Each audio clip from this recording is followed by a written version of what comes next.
नमो अरिहंताणं नमो सिद्धाणं नमो आयर्याणं नमो वज्रायाणं नमो लोये सब्बसाहुणम् ईशो पंच नमोकारो सब्बपावपनाशनो मंगलाणं च सब्बेसिं परमं हवै मंगलं परमं हवै मंगलम्। ओम शांति शांति शांति। श्रमण भगवान महावीर स्वामीना चरण कमळमां तथा सद्गुरुदेवना चरण कमळमां तथा उपकारी सर्व संतसतीजीना चरण कमळमां आपड़ा सौना अविराम कोटि कोटि वंदन।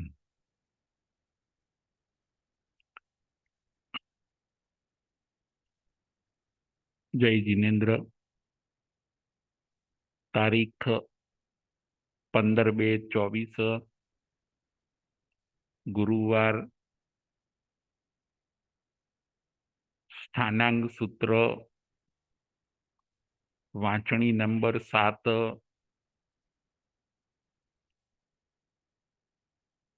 स्थानांग सूत्रनी अंदर आजे आपणे 10 प्रकारना धर्म एना उपर समजीशुं, एना उपर आपणे वांचणी करीशुं। 10 प्रकारना धर्म। धर्म एटले शुं? धर्मना केटला प्रकार अने धर्मथी शुं लाभ, ए 3 पॉइंट पर आज आपणे विचार करवानो छे। नंबर 1, धर्म एटले शुं? नंबर 2, धर्मना प्रकार अने नंबर 3, धर्मथी थतो लाभ। आजनो आपणी वांचणीनो विषय खूब अगत्यनो विषय छे। घणा मनुष्योने कन्फ्यूजन होय छे के धर्म एटले शुं अने कयो धर्म साचो। ज्यारे आपणे आपणा देशनी अंदर अलग अलग बधा धर्म जोईए त्यारे आपणे कन्फ्यूज थई जईए के कयो धर्म साचो हशे, कयो धर्म खोटो हशे, कया धर्मने आपणे फॉलो करीए। आ बधा विचारो घणीवार आपणने श्रद्धा थवामां बाधक बने छे। एटले धर्म एटले शुं, ए वस्तुने आजे आपणे क्लियर करवानी छे। तो कि धारयति इति धर्म, जे दुर्गतिमां पड़ता जीवने बचावे छे एनुं नाम छे धर्म। धर्म ए होई सके के जे आत्माने सलामती आपे, आपड़ा जीवने दुखथी बचावे एनुं नाम छे धर्म। फरीथी आपड़ा जीवने दुखथी बचावे, दुर्गतिथी बचावे एनुं नाम छे धर्म। धारयति इति धर्म। धर्म दुर्गतिमां जीवने पड़वा देतो नथी। जो जीव पोते धर्मना शरणे रहे, धर्म प्रमाणे चाले तो ए पोते दुर्गतिनी अंदर के दुखनी अंदर जतो नथी। धर्म एटले सिद्धांत। ધર્મ એટલે રૂલ્સ, ધર્મ એટલે સ્વભાવ, ધર્મ એટલે ગુણધર્મ, કે ભાઈ આત્માનો સ્વભાવ એ ધર્મ.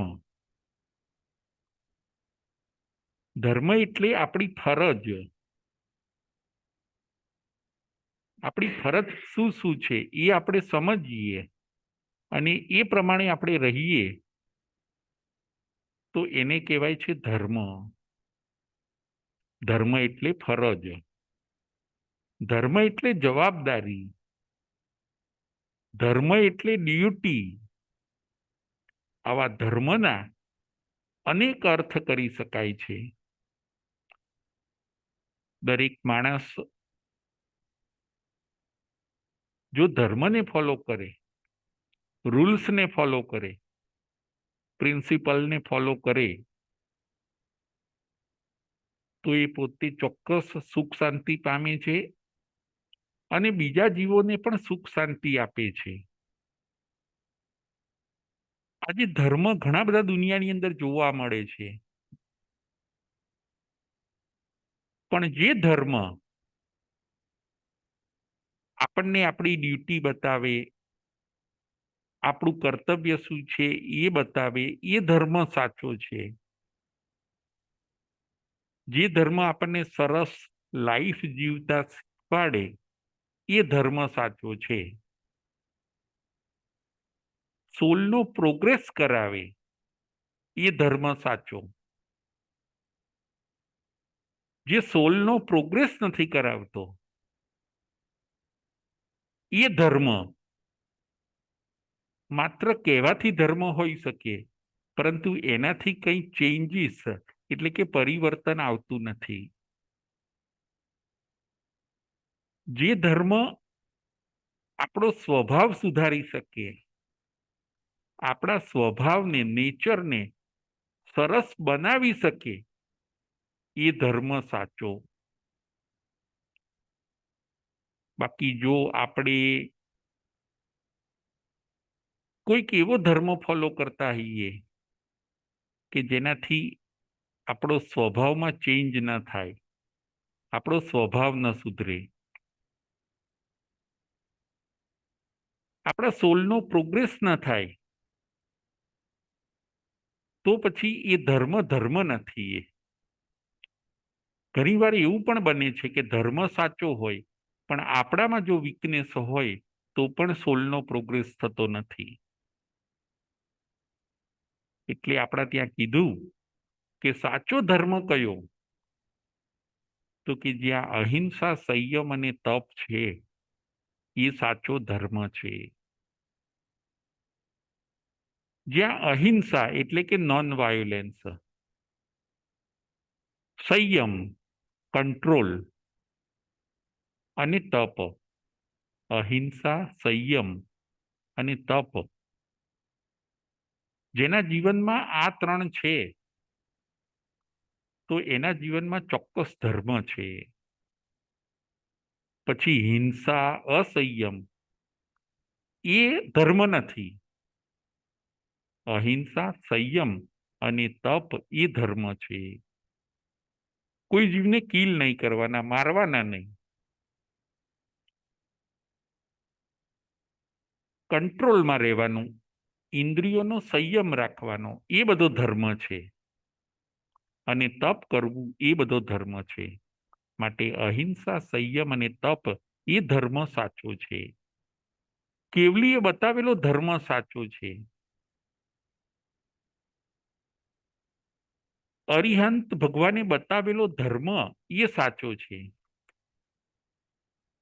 વસ્તુને પોતાના નેચર તરફ લઈ જાય એને ધર્મ કહેવાય અને એ ધર્મ સાચો છે. એટલે ધર્મની બાબતમાં આપણે કન્ફ્યુઝન રાખવાની નથી. અહિંસા અને સંયમ અને તપનું જો આપણે પાલન કરીએ તો આપણે ચોક્કસ આપણામાં પરિવર્તન પણ આવે છે અને એને જ સાચો ધર્મ કહેવાય છે. આપણા ત્યાં દેવ અરિહંત બતાવ્યા, ગુરુ નિગ્રંથ બતાવ્યા, અને ધર્મ અહિંસા પ્રધાન બતાવ્યો. જ્યાં હિંસા હોય એને આપણે ત્યાં ધર્મ નથી કીધો, કે નાના મોટા જીવોની હિંસા થતી હોય, ખોટું થતું હોય, અને પછી એને જો તમે ધર્મ કહો તો એ કેવી રીતે ચાલી શકે? ધર્મ તો એ વસ્તુ છે કે કોઈને અન્યાય ન કરે. ધર્મ તો એ વસ્તુ છે જ્યાં ન્યાય, નીતિ, પ્રામાણિકતા હોય. બસ આવા ધર્મને દરેક માનવી જો અંગીકાર કરે તો ચોક્કસ એને સુખ અને શાંતિ મળે છે. માણસે એ વિચારવાનું છે. ધર્મનું શરણું અંગીકાર કરવાનું છે. ધમ્મમ શરણમ પવજ્જામી, કે તમે ધર્મનું શરણું અંગીકાર કરો. કેવલી પ્રરૂપિત ધર્મ, જૈન ધર્મ, એ પણ શાશ્વત ધર્મ છે. તીર્થંકર ભગવંતોએ બતાવેલો છે. આના ઉપર ચાલવાથી આપણું દુઃખ અને દુર્ગતિ કાયમ માટે સોલ્વ થઈ જાય છે. દુઃખ અને દુર્ગતિનો નાશ થઈ જાય છે. આપણો આત્મા પરમાત્મા બની જાય છે. આત્માને પરમાત્મા બનાવે એ ધર્મ સાચો છે. આત્માને જે વધારે બગાડે એ અધર્મ છે, અને આત્માને જે સુધારે એ ધર્મ છે. ધર્મ એક પ્રોસેસ છે, એક ક્લીનિંગ સિસ્ટમ જેવું છે, જે સોલને ક્લીન કરે છે. અને એવો જો કોઈ બેસ્ટ ધર્મ હોય તો કેવલી પ્રરૂપિત ધર્મ છે. એટલે ધર્મ એટલે શું? તો કે જેમાં સોલનો પ્રોગ્રેસ થાય, આત્મા પરમાત્મા બની શકે એવી સિસ્ટમ, એવી મેથડ, એને ધર્મ કહેવામાં આવે છે. આ હતો પોઈન્ટ નંબર 1. ધર્મ એટલે શું એ આપણે જોયું. પોઈન્ટ નંબર 2 છે ધર્મના પ્રકારો, અને પોઈન્ટ નંબર 3 છે ધર્મથી લાભ. આ 3 પોઈન્ટ ઉપર આજે આપણે વિચાર કરવાનો છે. આજની આપણી વાંચણીનો વિષય છે 10 પ્રકારના ધર્મ. 10 પ્રકારના ધર્મ. હવે આપણે પોઈન્ટ નંબર 2 જોઈએ કે ધર્મના પ્રકાર કેટલા. તો કે ધર્મના પ્રકાર 10, એટલે કે 10 બતાવ્યા છે. નંબર 1 ક્ષમા. નંબર 2 નિર્લોભતા. નંબર 3 સરળતા. નંબર 4 કોમળતા.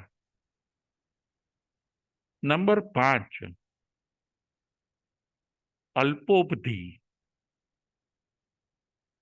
નંબર 6 સત્ય. નંબર 7 સંયમ. નંબર 8 તપ. નંબર 9 જ્ઞાનદાન. અને નંબર 10 બ્રહ્મચર્ય. ફરીથી 10 પ્રકારના ધર્મ. નંબર 1 ક્ષમા. નંબર 2 નિર્લોભતા. નંબર 3 સરળતા. નંબર 4 કોમળતા. નંબર 5 અલ્પ ઉપધિ. નંબર 5 અલ્પ ઉપધિ. નંબર 6 સત્ય. નંબર 7 સંયમ. નંબર 7 સંયમ, નંબર 8 તપ, નંબર 9 જ્ઞાનદાન અને નંબર 10 બ્રહ્મચર્ય. 10 પ્રકારના ધર્મ આપણા ત્યાં બતાવ્યા છે કે આ 10 ની અંદર જો તમે રહો, આ 10 નું પાલન કરો તો બસ આ ધર્મ છે. હવે તમે સેફ છો. હવે કર્મ તમારું કંઈ બગાડી નહીં શકે. તમે ચોક્કસ સદગતિને પ્રાપ્ત કરશો. આ 10 પ્રકારના જે ધર્મ છે એને તમે લાઈફની અંદર એપ્લાય કરો. તમારી લાઈફ એ રીતે જીવો કે આ 10 પ્રકારના ધર્મનું પાલન થાય, તો ચોક્કસ આ ધર્મથી તમે આ લાઈફ પણ સુધારી શકશો અને ફ્યુચરની આપણી લાઈફ એ પણ સુધરે છે. આવી ગેરંટી આપણને આ 10 પ્રકારના ધર્મ આપે છે. વન બાય વન આપણે 10 પ્રકારના ધર્મને હવે સમજીશું. નંબર 1 ક્ષમા. ક્ષમા એ ધર્મ છે. તમે જીવનની અંદર ક્ષમા રાખો. તમે ઉતાવળા ન થઈ જાઓ, તમે ક્રોધમાં ના આવી જાઓ, પરંતુ તમે ક્ષમા રાખો. ઘણીવાર લાઈફની અંદર એવા બધા પ્રસંગો બનતા હોય કે આપણે ક્ષમા ન રાખી શકીએ, આપણે ઉતાવળા થઈ જઈએ, આપણે ગભરાઈ જઈએ, તો એ બધો અધર્મ છે. શાસ્ત્રકાર કહે છે કે ક્ષમા રાખો, ક્ષમા આપો અને ક્ષમા માગો. ક્ષમા રાખો, ક્ષમા આપો અને ક્ષમા માગો. ક્ષમા રાખો એટલે શું? તો કે જીવન જીવવામાં તમને તકલીફો આવે તો તમે ક્ષમા રાખો. ભાંગી ન જાઓ, મનથી ભાંગી ન જાઓ, ક્ષમા રાખો.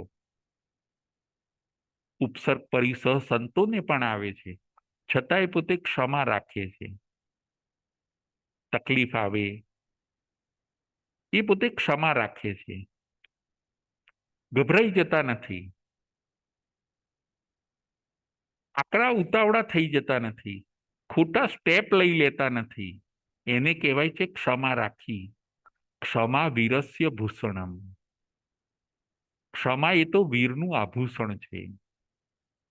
ક્રોધ કરવો એ વીકનેસ છે. એટલે ક્ષમા રાખો, ક્ષમા આપો. કોઈકે કંઈ ભૂલ કરી તો પણ કે ગુસ્સે તમે ન થાઓ, એ વ્યક્તિને તમે ક્ષમા આપો. બની શકે એ વ્યક્તિનો આશય એવો ન હોય, ઉદારતાથી તમે એને ક્ષમા આપો. અને ત્રીજું છે ક્ષમા માગો. તમારી જો કોઈ મિસ્ટેક થઈ જાય તો તમે કોઈ વ્યક્તિને સોરી કહો, ક્ષમા માગો. ભલે પછી એ કદાચ આપણાથી નાનો માણસ હોય અને આપણે મોટા હોઈએ, છતાં પણ જો આપણાથી કંઈક ભૂલ થઈ હોય તો એ વ્યક્તિને પાસે આપણે ક્ષમા માગવી જોઈએ, મિચ્છામી દુક્કડમ કહેવું જોઈએ, સોરી કહેવી જોઈએ. આ પ્રમાણે આપણે ક્ષમાના 3 પ્રકાર જોયા: ક્ષમા રાખો, ક્ષમા માગો અને ક્ષમા આપો. તમે જેટલો ટાઈમ ક્ષમામાં રહેશો તો તમે ધર્મમાં રહ્યા, કારણ કે તમે ગુસ્સાને સાઈડમાં કર્યો, એટલે ક્ષમા ધર્મ બની જાય છે. આ થયો ધર્મનો પહેલો પ્રકાર. ધર્મનો બીજો પ્રકાર છે નિર્લોભતા.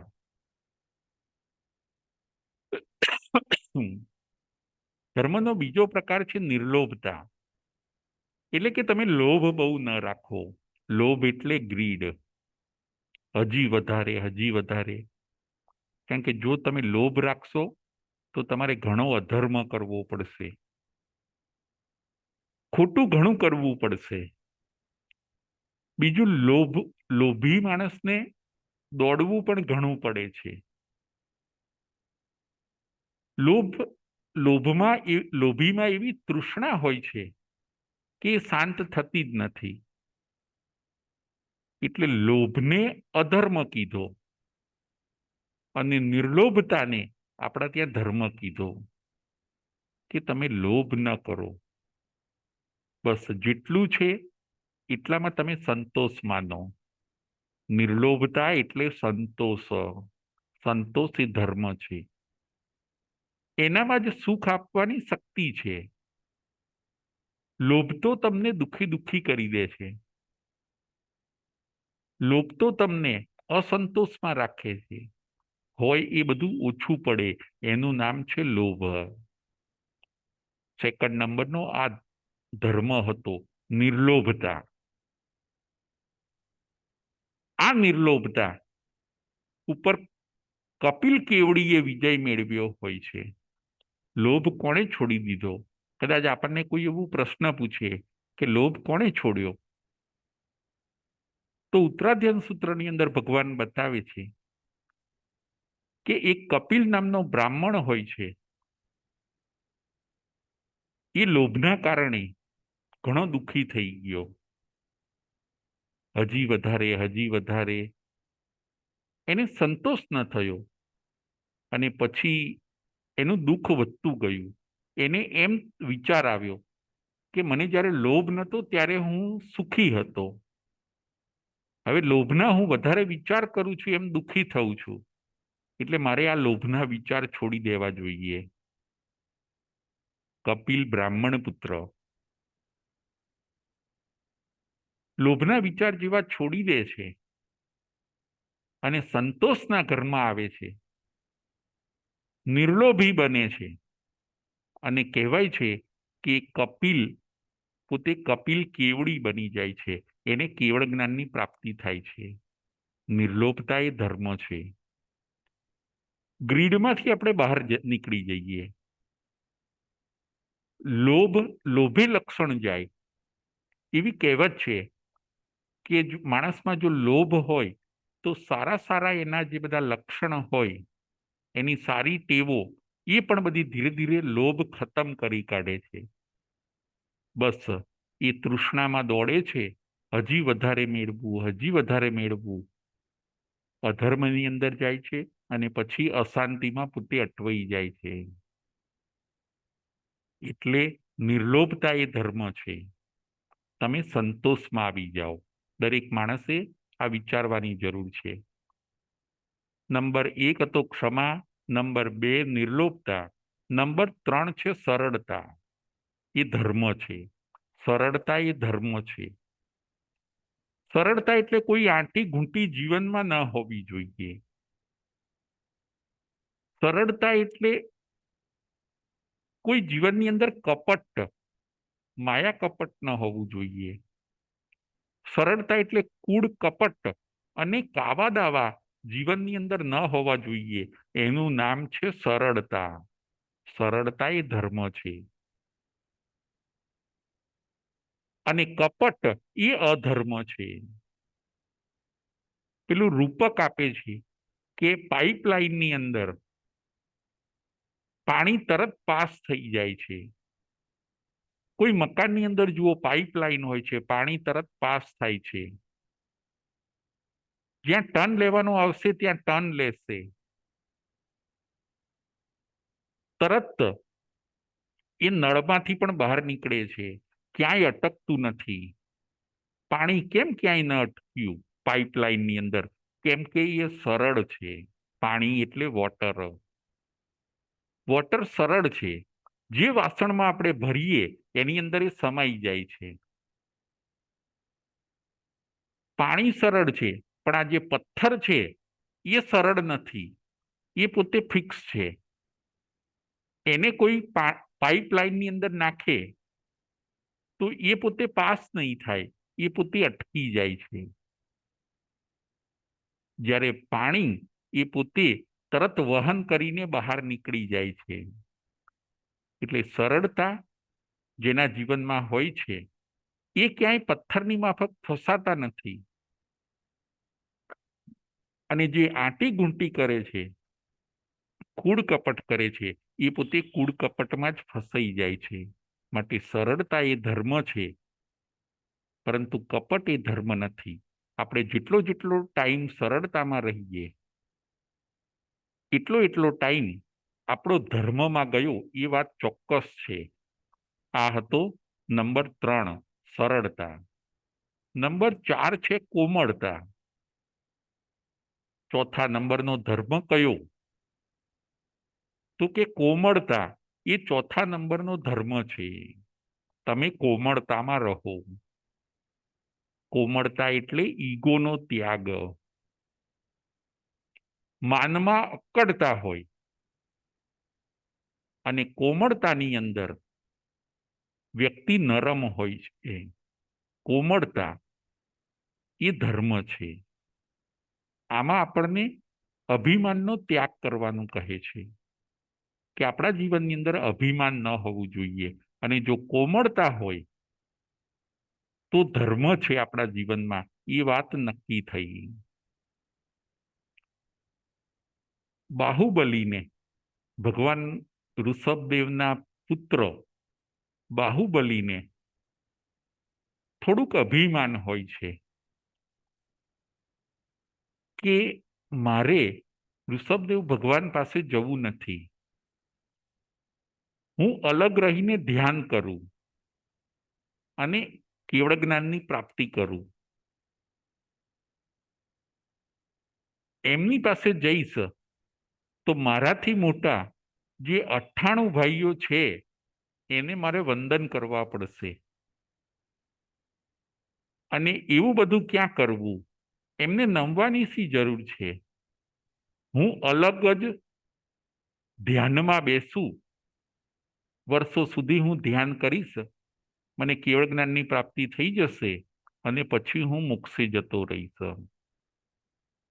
ભાઈઓને વંદન કરવું, એમને નમવું, કોમળ બનવું, એ બધી ક્યાં જરૂર છે? એ એમને આવશ્યક ન લાગ્યું. અને કહેવાય છે કે બાહુબલીએ વર્ષો સુધી તપ કર્યું, છતાં પણ એક ઈગોના કારણે, અભિમાનના કારણે એમને કેવળ જ્ઞાન થતું નથી. કારણ કે અભિમાન એ અધર્મનો રસ્તો છે.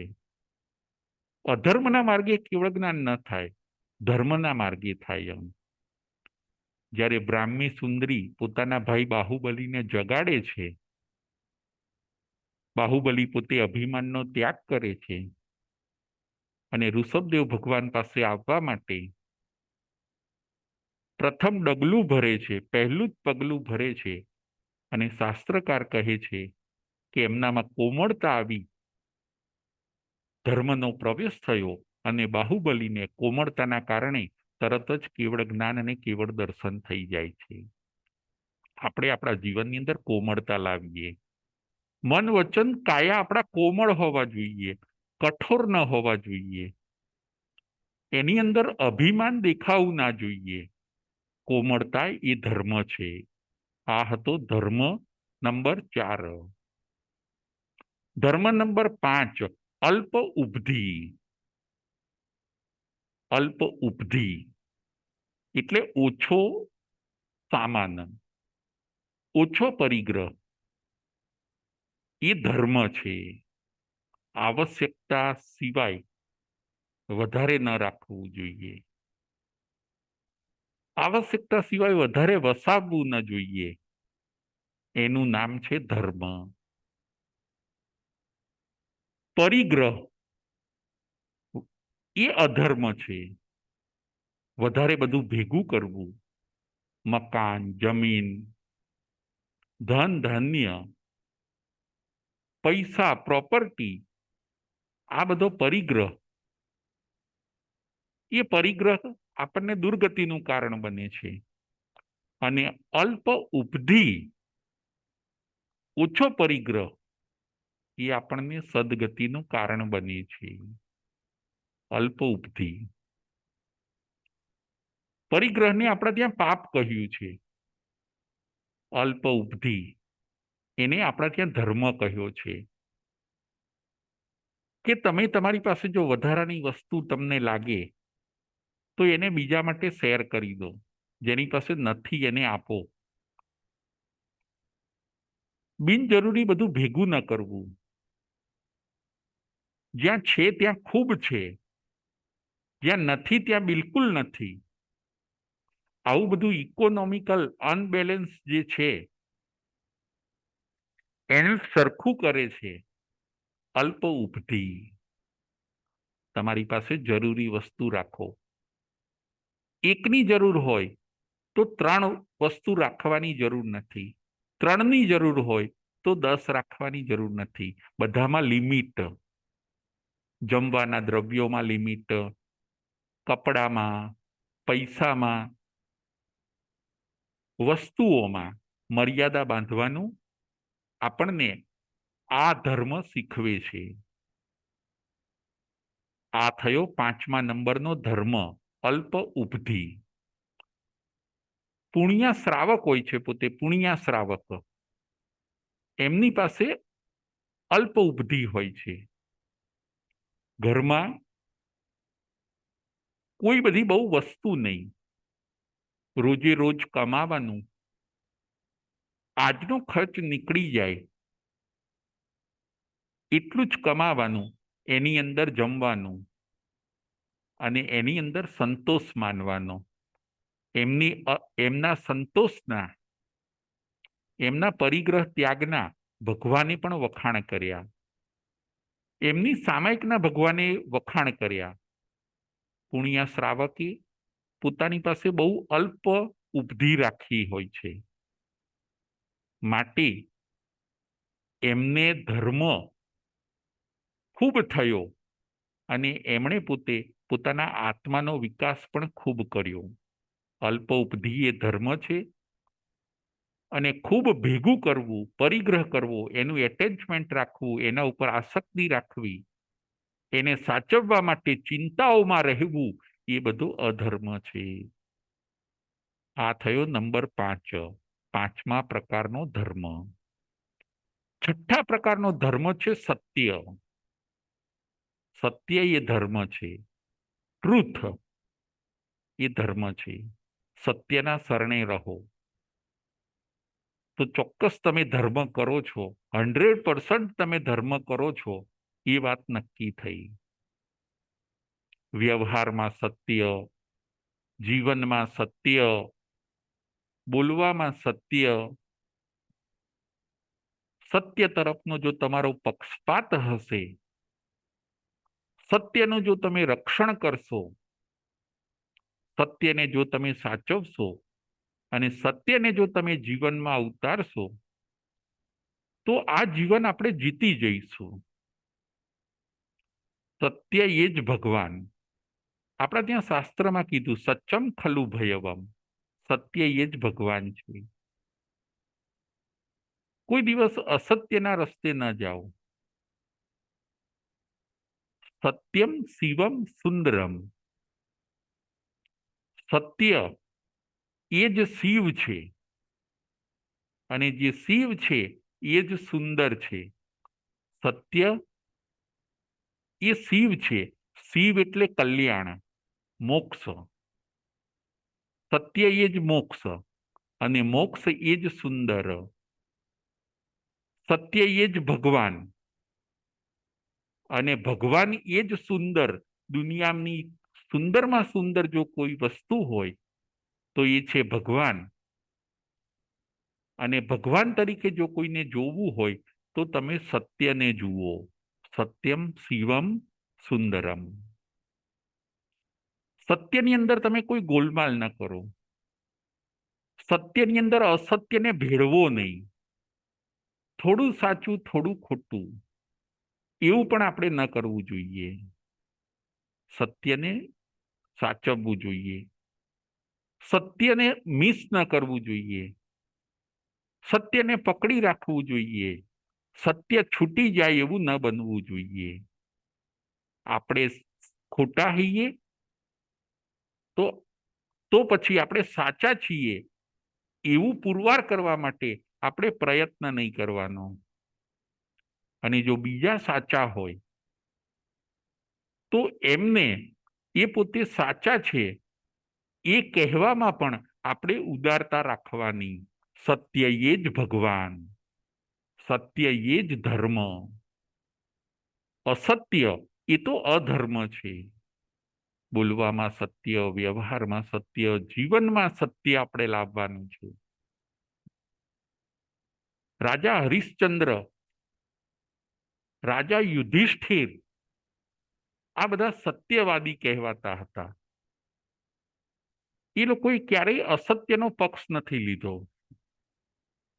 પાંડવો પાસે સત્ય હોય છે એટલે કૃષ્ણ એમની પાસે રહ્યા હોય છે, જ્યારે કૌરવો પાસે અસત્ય હોય છે એટલે કૃષ્ણ ત્યાંથી ખસી ગયા હોય છે. પાંડવો પાસે કૃષ્ણ રહ્યા, કૌરવો પાસે કૃષ્ણ ન રહ્યા. બસ મારે જીવનમાં સત્ય રાખવું છે તો પણ મોટો ધર્મ થઈ જશે. ઘણીવાર આજે માણસને દરેકને એવું લાગે છે કે નહીં આપણે એટલે સાચા હોઈએ, બીજા ખોટા હોઈએ. બસ એક આ ભૂત દરેકના મગજમાં ભરાઈ ગયું છે. આપણે સાચા હોઈએ, આપણા મિત્ર હોય એ સાચા હોય, ખોટા તો જે અજાણ્યા હોય છે એ જ હોય છે. સાચાનું સ્થાન આજે ખોટાએ લઈ લીધું છે. જો સાચું સચવાય અને એ પ્રગટ થાય તો ઘણી દરેકને સુખ અને શાંતિ મળી શકે. સત્યના સહારે રહો. સત્ય એ જ શ્રેષ્ઠ છે. જે સત્યને ફોલો કરે છે એ ગોડને એટલે કે ભગવાનને ફોલો કરે છે. આ છે સત્ય. સત્ય છઠ્ઠા નંબરનો ધર્મ છે, એને આપણે અંગીકાર કરવાનો છે. હવે સાતમા નંબરનો ધર્મ છે સંયમ. સંયમ એ ધર્મ છે. 6 નંબરનો ધર્મનો પ્રકાર એ સંયમ છે. સંયમ તમે તમારા જીવનમાં રાખો. સંયમ એટલે કંટ્રોલ. સંયમ એટલે બ્રેક. જેમ જોજો કોઈ કાર હોય, ગાડી હોય એને બ્રેક હોય છે. ક્યાંક રેડ સિગ્નલ જોશે, ક્યાંય ભય સ્થાન જોશે, તરત એ પોતે પોતાને બ્રેક લગાવશે. બ્રેક એક્સિડન્ટ થતા બચાવે છે. એમ સંયમ પણ આપણને તકલીફોથી બચાવે છે. એટલે સત્યને સંયમને ધર્મ કીધો. જેના જીવનમાં સંયમ નથી એનું જીવન બ્રેક વગરની ગાડી જેવું છે. જેમ જે ગાડીની અંદર બ્રેક ન હોય એ ગાડી ગમે ત્યાં એક્સિડન્ટ કરે છે, એ ગાડીને પણ નુકસાન થાય છે, ગાડીમાં બેઠેલાને પણ નુકસાન થાય છે, સામેની વ્યક્તિને પણ નુકસાન થાય છે, કારણ કે ગાડીમાં બ્રેક નથી. એમ જેના જીવનમાં સંયમ નથી એ પોતાને પણ નુકસાન કરે છે અને બીજાને પણ નુકસાન કરે છે. 17 પ્રકારનો સંયમ આપણા ત્યાં બતાવ્યો છે. 5 અણુવ્રત, પછી 5 ઇન્દ્રિયનો સંયમ, 5 અણુવ્રત ને 5 ઇન્દ્રિય 10, 4 કસાય ઉપર સંયમ એટલે 14, અને 3 યોગ ઉપર સંયમ એટલે 17. ભગવાન આપણને કહે છે કે તમે 17 પ્રકારનો જો સંયમ રાખશો તો ચોક્કસ તમે ધર્મનો તમને લાભ થશે. તમને કર્મ બંધાશે નહીં, તકલીફ કે મુશ્કેલી આવશે નહીં. સંયમ એ સુખનું કારણ છે. સંયમ એ ધર્મ છે. અને અસંયમ એ અધર્મ છે. આપણે વિષય એ ચાલે છે કે ધર્મ એટલે શું, ધર્મના કયા પ્રકાર અને ધર્મથી શું લાભ. હવે આગળ આપણે 8મા નંબરનો ધર્મનો પ્રકાર જોઈએ. નંબર 8, તપ. તપ એ ધર્મ છે. તપ એટલે ઉપવાસ. ઉપવાસ, ઉણોદરી એ ધર્મ છે. વારંવાર આહાર કરવો એ અધર્મ છે. તપ કરવાથી આપણે આપણો આત્મા અને શરીર બંને પવિત્ર બને છે. તપને અગ્નિની ઉપમા આપી છે કે જેમ અગ્નિ હોય એ પોતે સુવર્ણને કેવું ચકમકતું બનાવે છે, એવી રીતે જો તપ હશે જીવનમાં તો આપણી ખરાબ વૃત્તિઓ એમાં બળીને ભસ્મીભૂત થઈ જાય છે. જીવનમાં તપ હોવું જોઈએ. તપ એ ધર્મ છે. શરીરને પણ ક્લીન બનાવે છે અને સોલને એટલે કે આત્માને પણ ક્લીન બનાવે છે. ઉપવાસ, આંબેલ, ચોવિયાર, નાના નાના કલાકના ચોવિયાર, પરસી અને નોકારસી આ બધા તપ છે. તપના પણ આપણા ત્યાં 12 પ્રકાર બતાવવામાં આવ્યા છે. તપ એક ક્લીનિંગ સિસ્ટમ છે જેનાથી શરીર ચોખ્ખું થાય છે, આત્મામાં તેજસ્વીતા વધે છે, શરીરની અંદર નિરોગીતા વધે છે. તપ આપણને નિરોગી પણ બનાવે છે. આજે દવાઓ અને દર્દો ખૂબ વધી ગયા. એનું જો કોઈ કારણ હોય તો ઉપવાસનો અભાવ છે. આજે બધા તપ ઓછું કરે છે. એના કારણે શરીરની અંદર આહાર વધારે જવાથી, ટાઈમ બે ટાઈમે જવાથી શરીર આજે રોગોનું ઘર બની ગયા. શરીરને જો નિરોગી બનાવવા હોય તો આઠમ પાખીના આપણે ઉપવાસ જેવું તપ કરવું જોઈએ. રોજ સાંજે ચોવિયારનું તપ કરવું જોઈએ. એનાથી શરીર પણ નિરોગી રહે છે. તપ એ ધર્મ છે. અને જે તપ નથી કરતા, વારંવાર આહાર કરે છે,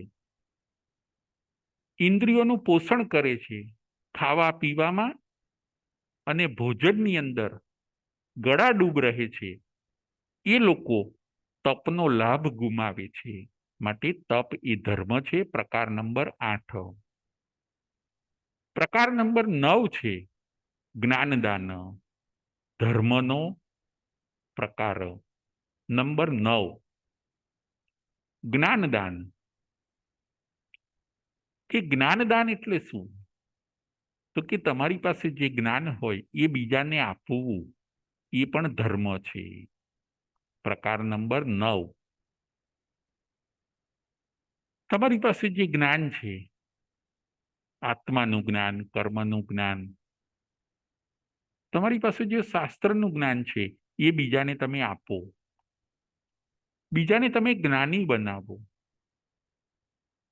જ્ઞાનનો પ્રકાશ એ જીવને મળશે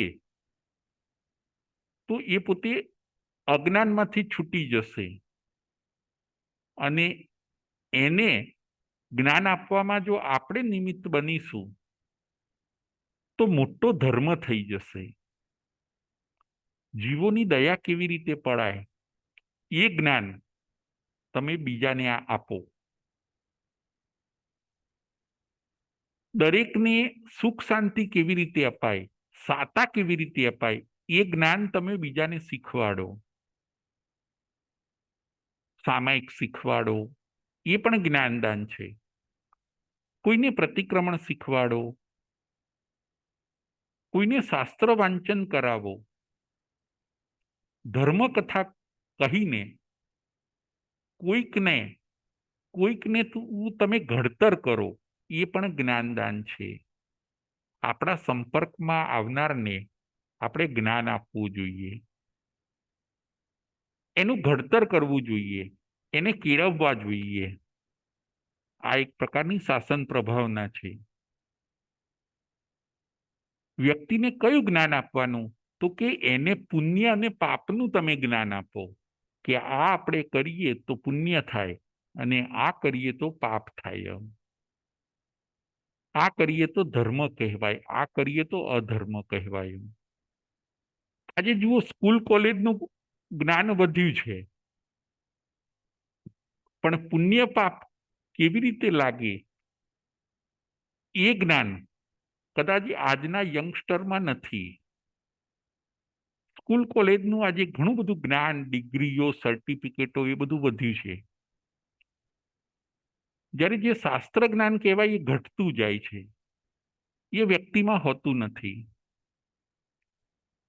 કે અતિચાર કેટલા છે, પ્રતિક્રમણ કેમ કરવાનું, આત્મા ક્યાંથી આવે છે, ક્યાં જવાનો, આ બધા વિષયનું આજે વ્યક્તિઓમાં અજ્ઞાન છે.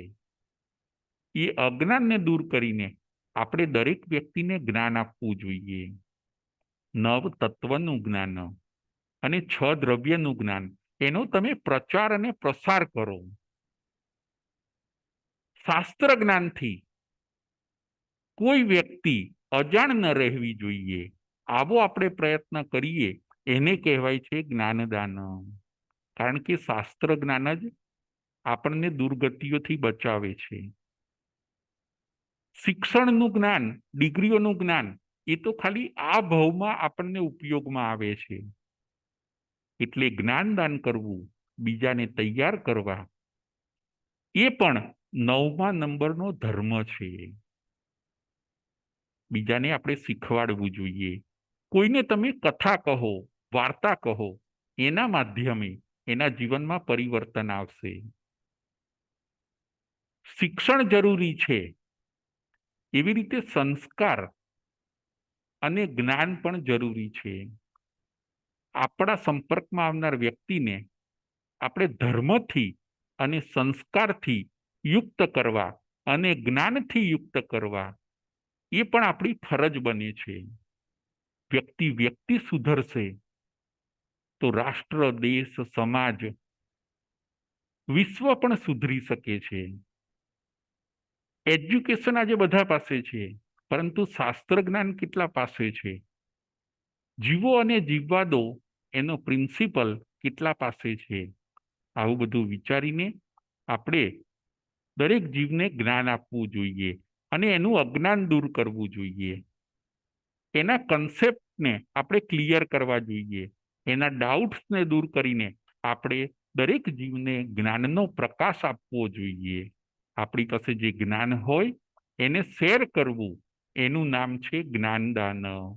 આ હતો ધર્મ નંબર 9. ધર્મ નંબર 9નો પ્રકાર જ્ઞાનદાન. અને હવે છેલ્લે ધર્મનો 10મો પ્રકાર બ્રહ્મચર્ય. બ્રહ્મચર્ય એટલે આત્મરમણતા, આત્માનું લક્ષ્ય. હું કોણ છું, ક્યાંથી આવ્યો, ક્યાં જવાનો, હું કેમ સંસારમાં ફરું છું, હું કોણ છું, હું આત્મા છું, અને કઈ કઈ ગતિમાં ફરું છું, કેટલી યોનિઓમાં ફરું છું. આવું આત્મચિંતન કરવું, આત્માનું લક્ષ્ય રાખવું, આત્માનો વિકાસ કઈ રીતે થાય એ બધું થિંકિંગ કરવું. મારો આત્મા છે એવો બીજાનો પણ આત્મા છે, એનું નામ છે બ્રહ્મચર્ય.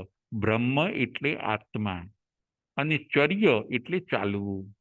આજે માણસ જુઓ આત્મામાં નથી ચાલતો. એ પૈસાનું ચિંતન કરશે, એ ખાવા પીવાનું ચિંતન કરશે, એ વ્યવહારનું ચિંતન કરશે, એ મોજ શોખનું ચિંતન કરશે, પરંતુ આત્મચિંતન આજે વિસરાઈ ગયું છે. બસ આપણો વટ પડવો જોઈએ. આપણે લક્ઝરિયસ લાઈફ જીવો, આત્માનું જે થવાનું હોય એ થાય. આત્માનું આજે વિસ્મરણ થઈ ગયું છે. એ ખોટી વસ્તુ છે. હું કોણ? તો કે હું એ પોતે આત્મા. શરીર એ હું નથી. શરીર એ તો મને મળેલી વસ્તુ છે. શરીર અહીંયા રહેવાનું છે, અને હું જે આત્મા છું એ પોતે પરલોકમાં જાય છે. હું શાશ્વત છું, હું નિત્ય છું. કયું કામ મારે કરાય અને કયું કામ ન કરાય આત્માએ, એ પણ વિચારવું. એનું નામ છે બ્રહ્મચર્ય. ઇન્દ્રિયોમાં ન રમવું, ઇન્દ્રિયોના મોજ શોખમાં ન રમવું. ઇન્દ્રિયોમાં રમે એને અબ્રહ્મચર્ય કીધું, અને આત્મરમણતાને બ્રહ્મચર્ય કીધું. આ હતો 10મા નંબરનો ધર્મ. દરેક દરેક મનુષ્યની ફરજ બને છે કે એને હું આત્મા છું એ પણ વિચારવું જોઈએ, અને બીજા સામેના જીવો પણ આત્મા છે. મને સુખ ગમે છે તો એને પણ સુખ ગમે છે. મને દુઃખ નથી ગમતું તો એને પણ દુઃખ નથી ગમતું. આવી આત્મવિચારણા કરવી જોઈએ. આ હતો પ્રકાર નંબર 10.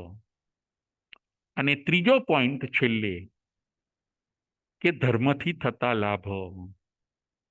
આપણને ક્વેશ્ચન થશે કે આ 10 પ્રકારના ધર્મ આપણે ફોલો કરીએ તો આપણને શું લાભ થાય છે? તો કે ધર્મથી ખૂબ જ બેનિફિટ થાય છે, લાભ થાય છે. અધર્મથી જીવને નુકસાન થાય છે. તો કે ધર્મથી શું લાભ થાય છે? તો કે ધર્મથી જે જીવ ધર્મ કરે છે એને પ્રેઝન્ટ ટાઈમમાં, એટલે કે વર્તમાનમાં સુખ મળે છે. ધર્મથી વર્તમાનમાં સુખ મળે છે. મરણ સમયે સમાધિ મળે છે. પરલોકમાં સદગતિ મળે છે, અને પરંપરાએ મોક્ષ મળે છે. ધર્મના લાભો આપણે ફરીથી એકવાર જોઈ લઈએ. ધર્મથી થતા લાભો. જે વ્યક્તિ ધર્મ કરે છે, ધર્મમાં રહે છે, ધમ્મમ શરણમ પવજ્જામીના સિદ્ધાંતને ફોલો કરે છે, એવા વ્યક્તિને ધર્મ એ વર્તમાનમાં સુખ આપે છે. જુઓ, એને કોઈ ટેન્શન નહીં હોય, કારણ કે એ નિશ્ચિંત હશે કે મેં ધર્મને ફોલો કર્યો છે, મેં કંઈ ખોટું કર્યું નથી, એટલે મને ચિંતા નથી. ધર્મ કરનારને વર્તમાનમાં સુખ મળે 100%. ધર્મ કરનારને વર્તમાનમાં સુખ. મરણ સમયે સમાધિ રહેશે કે મેં લાઈફમાં કંઈ ખોટું નથી કર્યું, મારો આત્મા ચોક્કસ સારી જગ્યાએ જવાનો, એટલે મરણ સમયે એને સમાધિ રહેશે. જેને ખોટું કર્યું હોય છે એને મરણ સમયે અસમાધિ રહે છે, પરંતુ સાચું કરનાર, ધર્મ કરનારને મરણ સમયે સમાધિ રહે છે. ધર્મ કરનારને પરલોકમાં સદગતિ 100% એને સદગતિ મળે છે. અને પરંપરાએ ધર્મ કરનારને એની કાલ લબ્ધિ પાકી જાય પછી એ આત્માને પરમગતિ એટલે કે મોક્ષ મળે છે. આ છે ધર્મનો લાભ. 3 પોઈન્ટ ઉપર આજે આપણે વિચાર કર્યો છે. નંબર 1, ધર્મ એટલે શું? નંબર 2, ધર્મના પ્રકાર. અને નંબર 3, ધર્મથી થતા લાભ. બસ, દરેક જીવે આ 10, કયો પંથ સાચો અને કયો પંથ ખોટો, એમાં પડ્યા વગર આ 10 પ્રકારના જે ધર્મ બતાવ્યા છે એને જો અંગીકાર કરે તો એ જ સાચા છે. ક્ષમા, નિર્લોભતા, સરળતા, કોમળતા, અલ્પ ઉપધિ, સત્ય, સંયમ, તપ, જ્ઞાનદાન અને બ્રહ્મચર્ય. આ જ ધર્મ છે. આ જ ધર્મ સાચો છે. આ ધર્મ જે કરે છે એ પોતે તરી શકે છે. આજની આપણી વાંચણીનો વિષય હતો 10 પ્રકારના ધર્મ.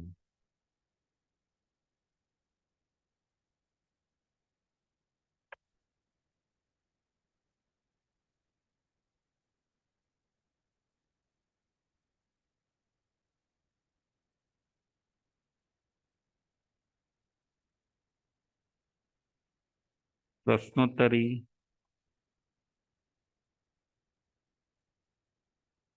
પ્રશ્નોત્તરી. પ્રશ્ન નંબર 1, ધર્મના કેટલા પ્રકાર અને કયા કયા?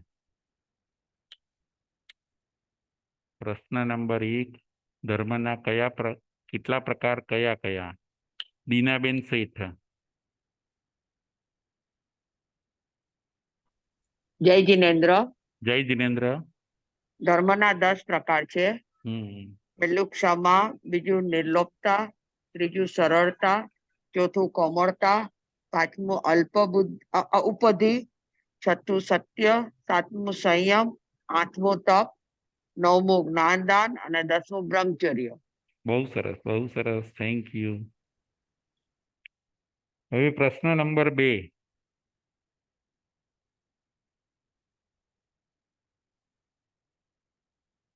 લોભનો ત્યાગ કોણે કર્યો? લોભનો ત્યાગ કોણે કર્યો?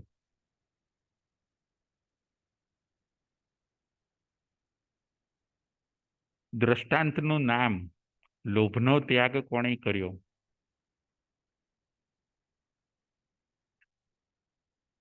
પ્રદીપભાઈ મહેતા. જય જિનેન્દ્ર. જય કપિલ જિનેન્દ્ર. કેવડીએ કર્યું. બહુ સરસ, બહુ સરસ, થેન્ક યુ. પ્રશ્ન નંબર 3, માન અભિમાનનો ત્યાગ કોણ કરે છે અને કોમળતામાં કોણ આવે છે? માન અભિમાનનો ત્યાગ કોણ કરે છે અને કોમળતાની અંદર કોણ આવે છે?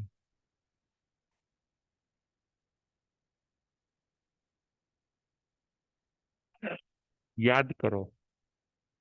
માન અભિમાનનો ત્યાગ કોણ કરે છે અને કોમળતાની અંદર કોણ આવે છે અને કેવળ જ્ઞાનની પ્રાપ્તિ કરે છે?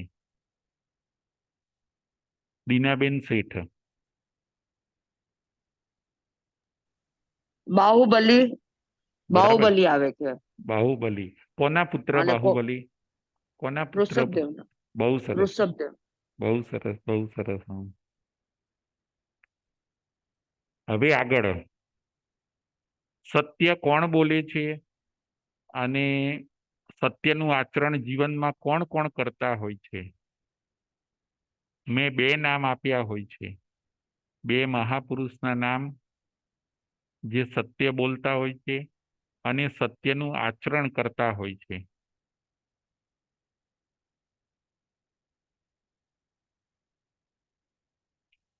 સત્ય બોલતા હોય છે અને સત્યનું આચરણ પણ કરતા હોય છે.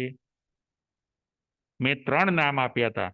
3 બોલી શકો તો બહુ સારું, 3 ના આવડે તો 2. બોલો, પ્રદીપભાઈ મહેતા. જય જિનેન્દ્ર. જય જિનેન્દ્ર. પાંડવોનું સત્યમાં નામ હતું. બરાબર. અને બીજું કંઈક સત્યમ શિવમ સુંદરમ વિશે સમજાવેલું છે 3. બરાબર છે, એ સાચું. અને બીજા મેં હજી 2 દ્રષ્ટાંત આપ્યા હોય છે પ્રદીપભાઈ. એક યુધિષ્ઠિર અને ના, આમાં નથી આપ્યું. મેં લખ્યું નથી એટલે કદાચ મને સાંભળવામાં નથી આવ્યું. હા, એક યુધિષ્ઠિર અને એક રાજા હરિશ્ચંદ્ર.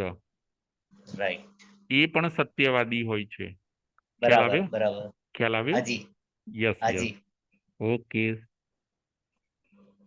હવે આગળ પ્રશ્ન, સંયમના કેટલા પ્રકાર? સંયમના કેટલા પ્રકાર છે?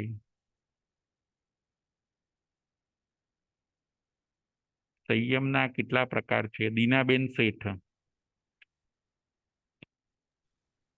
સંયમના 17 પ્રકાર છે.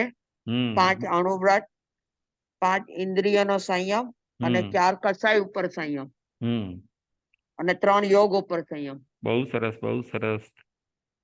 રાઈટ. હવે છેલ્લો પ્રશ્ન, આવો સરસ ધર્મ કરવાથી જીવને લાભ થાય છે અને અધર્મ કરવાથી નુકસાન થાય છે, એ વસ્તુ આપણે જોયું. તો ધર્મ કરવાથી જીવને શું શું લાભ થાય છે? છેલ્લો પ્રશ્ન, ધર્મ કરવાથી જીવને શું શું લાભ થાય છે?